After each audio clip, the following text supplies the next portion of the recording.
Hello everybody, welcome back to Red Tool House. In this video we're going to do part 2 of our dozer work. Part 1 was Monday's video and discussed some of the projects we've got done on Saturday of this past weekend. This video we're going to discuss what we got done on Sunday of this past weekend. And yes, the dozer's still here. The guys haven't picked it up yet. Josh's trucking company hasn't come in to pick it up yet. But I even asked him, I said, if he'd like me to keep an eye on it for the next week, I could do so. I'd make sure it gets the proper exercise it needs. But it's going to another job, so I can't do that.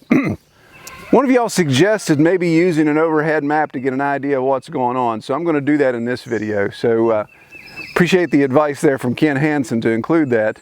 So we'll do that. We'll include a map of what we've got done. So to recap real quick with that map, the first thing we did, of course, was straighten up around behind the barn what I call the asphalt pad. It was just an old pad of asphalt that the previous owners had where they had a little mechanic's garage or whatever.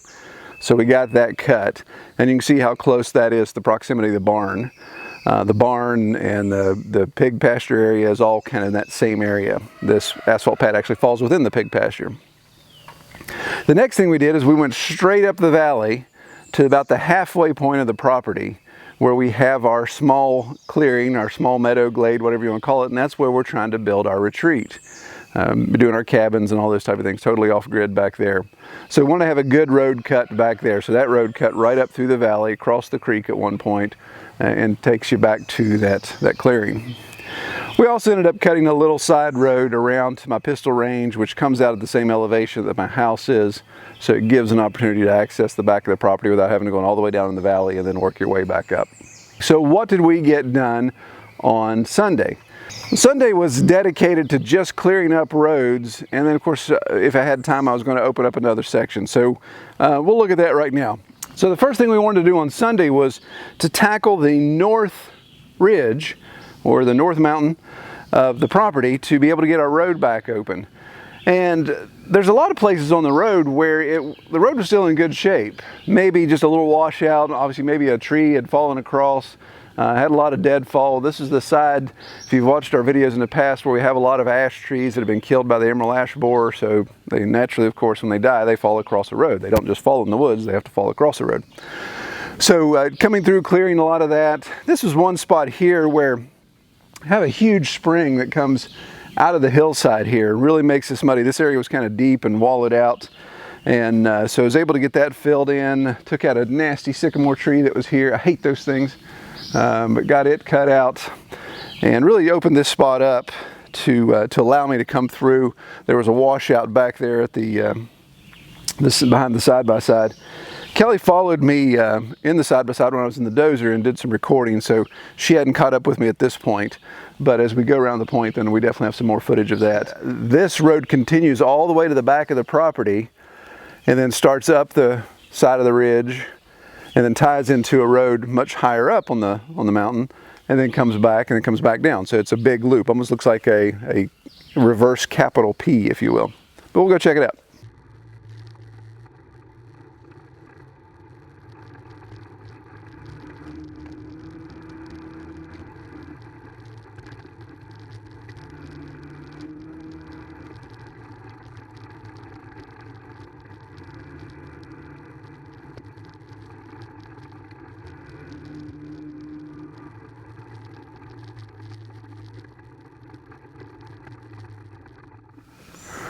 Had a little bit of rain last night, so I feel like I got moon boots on.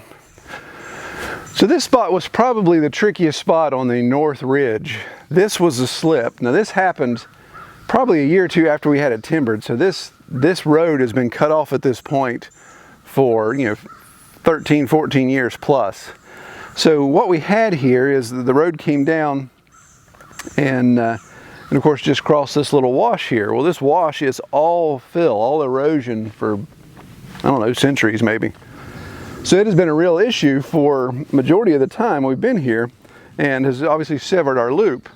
So what happened is there was a large chunk of earth right here. The creek has been cutting out this valley over time. Again, not a lot of stone in here, just a lot of fill. and even the dirt is very, very dark, very rich, so it didn't have a lot of stickiness like the clay does. But there was a large chunk right here that just one day just broke away and slid right down. So there was several trees, a decent sized maple tree that ended up right here in the middle of the road, and then there was still a little canyon there. So there's no way I could get in here safely with any of my equipment, the tractor or any small equipment like that, to repair it. So I knew I needed a dozer to take care of this. Well, the reason why this was an issue is this ground was very soft, and so I was trying to plow down with the dozer, get a lot of overburden over here to fill this in, just keep building it up while I took the trees out and pushed those out. So I was trying not to bury any wood. So pushing all this dirt down, I got to the spot where I needed to get this maple out of the way, and got the dozer turned to push this maple, and she started to sink.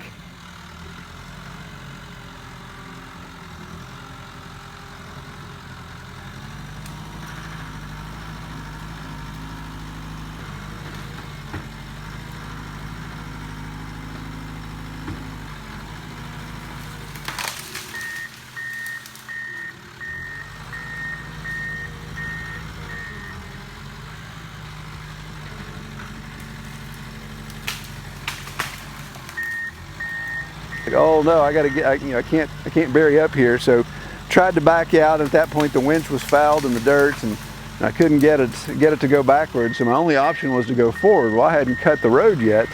In fact, I had a bunch of trees and stuff down there, so I was fortunately able to get it turned and get it out of there. But that's one thing about running a dozer that's a little intimidating, is with those treads, of course, when you go over anything that's even a speed bump or a rock, it feels like you're falling off a cliff because it's got to go up and over. And so it did that, and Kelly was recording this video, and you can hear her gasp of fright there when she thought I was going to take that dozer on over. In her mind, she saw it just flipping on over to the side. It's really tough to flip a dozer over that way, but if anybody could do it, I know I could. So yeah, it was a little bit of I may have to stop and change my shorts moment there, but I was more worried about getting it buried up, because that's a phone call I did not want to make to Josh to say, hey man, I got your super expensive dozer stuck in the middle of the woods and I have no idea how to get it out. Now granted, I had a winch and I could have winched to a tree right here, but so we probably wouldn't have needed that phone call. But it was a little hairy there. So once I got the dozer on that side, I was able to come this way and cut quite a bit of the mountain down. Now there's a huge white oak there that I probably should have taken out, but quite frankly the angle, I couldn't get it, and it's huge, so it would have taken me hours to work on getting that white oak out and pushing it the right way and not putting it across my road. So I just cut in between it. Maybe one of these days I'll come in and cut that down with the chainsaw, haul it out, then maybe work around the stump a little bit with a backhoe or something. But so I'm really excited to get this slip out of the way, or slip taken care of. Now again, got to come back and put some pipe in so we don't start all over again. But we'll just have to see how this goes. Of course, right behind where the camera's sitting, another big gas line that had to sever, so you know, never ends. So now that we've got this section beyond the slip opened up, it gives me access to a part of the land tree that I really didn't have access to, which lays quite nicely. It's got a lot of nice oak in it. Even considering now maybe getting the pigs over here that I can drive and be able to put fencing in and be able to do fence repairs and stuff easily. But it really turned out to be nice. When the road turns and goes up the mountain, it's a little thin, but that's something I can work on maybe, or just could always deal with that at some other time.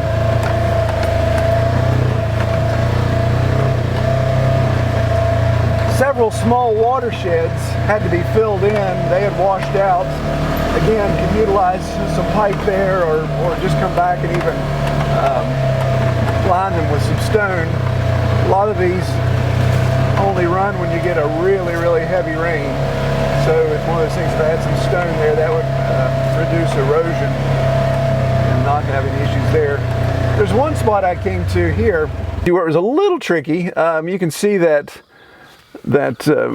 double trunk red oak there was had fallen across the road, and of course the rest of it was down the hill. So I could have pushed that with a dozer, but as I started nudging it, I noticed those root balls were wanting to come back toward me. So the last thing I wanted, of course, was that to spin around and whack the dozer cab and be an issue there. So I decided to go ahead and get out and cut those. They under a little bit of tension, but I was able to cut them safely, get them busted up and drop down. And I'm just going to leave those root balls there. They're stacked pretty good on one another. If they come down over time, then we'll deal with that. But I was able to get that cleared up and then had to fill in these two. There's actually two small watersheds here. Had to fill those back in and get them back on grade. Well, once we got up to the upper road, this road has always been in really good shape. It's high enough on the mountain. You can see here's the top of the mountain up there. It was high enough on the mountain that I really didn't have any erosion issues. So it wasn't like I had to fill in a bunch of areas. All I had really was a lot of deadfall, a lot of ash had fallen across. So it was just a matter of cleaning that up and just, I cut a little bit of a corner there just to take the roundness off. But it worked out pretty well. So once I got the north ridge opened up, I moved over to the south ridge to do the same with a loop.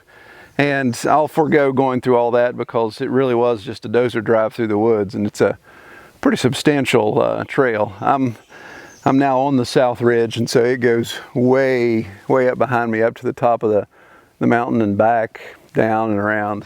So basically that road, only thing I had to fix was the slip and just a couple washouts, and then the rest of the trail was all just moving a deadfall, knocking some saplings back that had started to grow over, little things like that. But that really didn't take long. I mean, that was literally just a drive through the woods with the dozer, so as fast as I could trim the dozer around. The third and final thing that I wanted to get done on Sunday was kind of, if I have time, we'll do it because it's going to be pretty daunting. And that's to take advantage of this spot.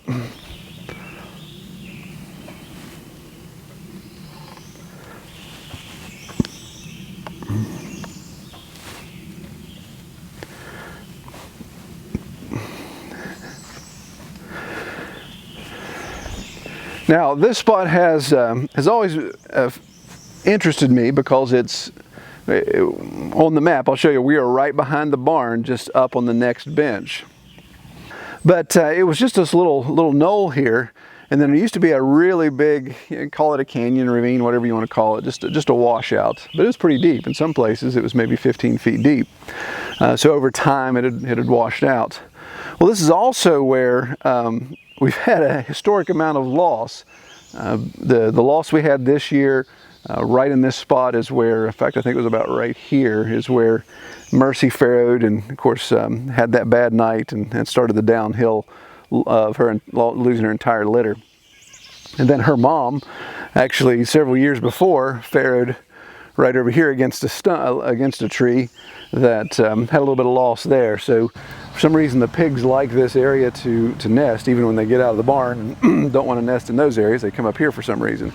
So flat land obviously is a premium here, and this isn't necessarily flat, but it's flatter. And so I was really excited to get in here and cut this out. So you can see as I got more into the wooded area there, how much overburden of trees ran into, and a lot of deadfall. And that was my concern. I really did not want to drop any limbs down on top of that dozer. That would have really upset me, and obviously it would have not been good for Josh for me to damage something like that. But what I've discovered, obviously coming in here with the dozer, getting this pushed back, a couple of trees uprooted, things like that I can get in here. What I like to do with this type of stuff is, actually this little red oak right here where I pushed it back is under tension. This beech tree laying on top of it's under tension. This poplar laying against, all of that is under tension. If I get in there with a chainsaw right now, I'd really be taking a very large risk. This limb could break loose and hit you, the root ball could spin. So what I normally do in these situations when I uproot is just leave stuff alone. Over time, it'll start to settle down, the tension will relax as the tree dies out and the moisture comes out of it. It becomes more brittle and actually will keep that bend. The plan would be to come in here. This actually, the rest of this goes back actually on a very decent grade. So if these trees were gone, I could drive easily back through here, and it goes another 80 yards and actually ties into one of my existing roads, the road that ties up to the south ridge. So I could actually get this smoothed out or cleared off and really not have to have any heavy equipment in here to move dirt, just simply start cutting the trees back and of course clean up what I've cut already. But here's what I ended up with. So when I pan back around, you can see this nice stretch. Now I'm using the wide angle lens, so it makes it look like it's 5,000 yards away, but it's probably about 70 yards to the side by side there, maybe a little less. But right here is this canyon, and what I did is I don't have this ditched, or don't have this culverted, so the water's not going to go under. It's going to come across. So you may be thinking, well, you're just going to exacerbate the problem again. But this area was the ditch, or the canyon, so I've actually changed the elevation a little bit. I want the water to come this way. But I'll be working, we're coming into the dry time, West Virginia, so we'll really dry out here even more so. So I'll come in here and probably cut some water bars, cut some things to slow that water down. And I've actually got a little dip there. I may even come in and just make a small, not a pond, but basically just a large puddle to retain some water. Obviously catch the erosion. There's going to be some erosion until I can get some grass growing here. But really excited about this. This gives me access to part of the property that really had no value. Between all the woods behind it and the little canyon here, this was just no man's land. There's some nice hickory in here, some poplar that would be good for the barn. Just a variety of species. That white oak and then that hickory right there are probably going to die. I've filled too much dirt in around them. Not a huge deal. Obviously when they die out, I'll cut them off, and then we'll have a stump that'll have to rot out in the ground. But really excited with how it turned out. So I shot a before and after, because I know it's tough with the camera to really kind of figure out what it looked like before and what it looked like after. But here's the before and after. Made sure I was standing in the same point so you could get some reference. But you can see the dozer and the before shot is pretty much where the side-by-side sitting in the after shot. So maybe a couple feet off. You can see how dramatically that changed the landscape there. So I'm really anxious to see what I can do with this. Right now, it'll just become pig pasture. I want to get obviously some grass on it. The pigs are not in this area right now. They're on the pasture on the north side. When it starts to grow up a little bit and settle down, then we'll let them over here. I don't want them up here digging craters and all this fresh dirt, because they love everything that we've turned over. They dig out all the roots and really jack this place up. I got it smoothed out real nicely with the tractor. So it was a good day on Sunday. Again, got a lot done. I finished up about 5 o'clock. Brought the dozer down, went out and got some fuel. I did have to, obviously you want to refuel something. It was brought to me full. I wanted to return it full. Looks like I burned about 25 to 30 gallons of diesel. Since I didn't have a large fuel tank like a lot of the construction guys do, all I had were 3 5-gallon diesel cans. So I ran out, did 2 trips to the gas station to get the diesel, come back and fill it up. So wrapped that up about 5, got it topped off, and ready to kick my feet up with what I feel was a very good weekend. So again, I mentioned in the first video, big shout out to Josh. Really appreciate it, man. He means a lot to me. Let me use your dozer and trust me to not tear up such a nice machine. Be sure to check out his channel, The Untamed. I gave a shout out in the last video, and I see a lot of you guys have already gone over there. Appreciate that, and appreciate you commenting to them that's where you came from, Red Tool House, and that shows just nice value for both of us that you guys are checking his stuff out as well. Well, if you like this video, give it a thumbs up. If you haven't subscribed yet, be sure to subscribe. We do a video every Monday, Wednesday, and Friday is our plan. Even in the busy time of year, we're still trying to do that. Sometimes I feel like I'm close to missing, but so far so good. Check us out every Monday, Wednesday, and Friday at 4:30 p.m. Eastern. All right, take care, everybody.